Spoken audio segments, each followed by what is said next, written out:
Bibi yangu aliniambia kwamba ziwa hili lilimeza kijiji kizima, na sababu yake haikuwa tetemeko la ardhi, haikuwa mafuriko na wala haikuwa vita, bali ilikuwa ni kwa sababu ya mtu mmoja ambaye aligusa kitu ambacho hakutakiwa kukigusa. Leo nakusimulia hadithi ya ziwa Ikimba, ziwa dogo la maji baridi lililopo Bukoba mkoani Kagera, kaskazini magharibi mwa Tanzania. Na pembeni ya ziwa hili mimi nilizaliwa. Karne nyingi zilizopita, simulizi za Buhaya zinasema kulikuwa na binti mmoja aliyeishi karibu na ziwa Lweru, ambalo watu wanaliita ziwa Victoria.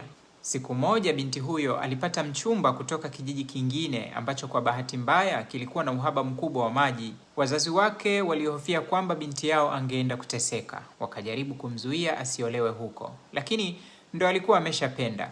Kwa hiyo mama yake akaamua kumpa zawadi ya pekee alipokuwa anaenda kuolewa. Akamkabidhi mtungi ulioitwa Ikimba. Ndani ya mtungi huo mlikuwa na maji yasiyokauka na samaki wasiokwisha. Lakini alimpa sharti moja tu, hakuna mtu mwingine aliyeruhusiwa kugusa mtungi huo kamwe. Binti akasema, mama, nimekusikia. Akaolewa, akaanza maisha mapya. Miaka ikapita, akawa mama, baadaye akawa bibi. Siku moja ndugu wa mkamwana wake, Wahaya wanaita mgole, walifika kumtembelea. Walikaa kwa siku kadhaa, na walipokuwa wanajiandaa kuondoka, mkamwana akatamani kuwatumia wazazi wake zawadi ya samaki kutoka kwenye mtungi. Lakini tatizo ni kwamba hakuruhusiwa kuugusa mtungi huo, lakini yeye bila ruhusa akaingiza mkono wake ndani. Mara moja mtungi ukapasuka, maji yakaanza kutoka na hayakusimama. Yakameza nyumba, yakawameza wageni, yakammeza na mgole, mkamwana aliyekuwa amevunja masharti ya mtungi.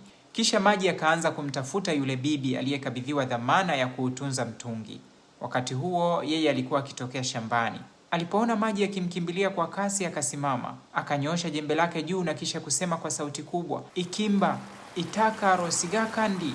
Lakini maji hayakuwa tayari kusikiliza tena. Yalimfikia, yakammeza, na hapo ndipo yakakoma kusambaa. Mpaka leo ndani ya ziwa hili mna samaki wadogo wanaosemekana kuwa uzao wa wale samaki waliokuwemo mtungini. Na mpaka leo mwanamke aliyeolewa hivi karibuni haruhusiwi kuingia kwenye maji ya ziwa Ikimba isipokuwa kwanza arushe mbegu 3 za kahawa kabla ya kutia mguu, kwa sababu maji yana hasira naye bado. Na ukiwatembelea wazee wanaoishi katika vijiji vinavyolizunguka ziwa hili, wengi bado wanaisimulia hadithi hii, ingawa maelezo yao yanaweza kutofautiana kidogo kutoka msimuliaji mmoja hadi mwingine. Mimi mwenyewe nilisimuliwa hadithi hii na bibi yangu nikiwa mtoto, lakini pia imerekodiwa na mtafiti wa ngano Peter Sito baada ya kusimuliwa na Ma Aurelia Mkajuna na kuchapishwa mwaka 1980 katika kitabu See So That We May See. Masikitiko ni kwamba wanaolizunguka ziwa hili bado wanahangaika na miundombinu ya maji. Hebu niambie, uliifahamu hadithi hii?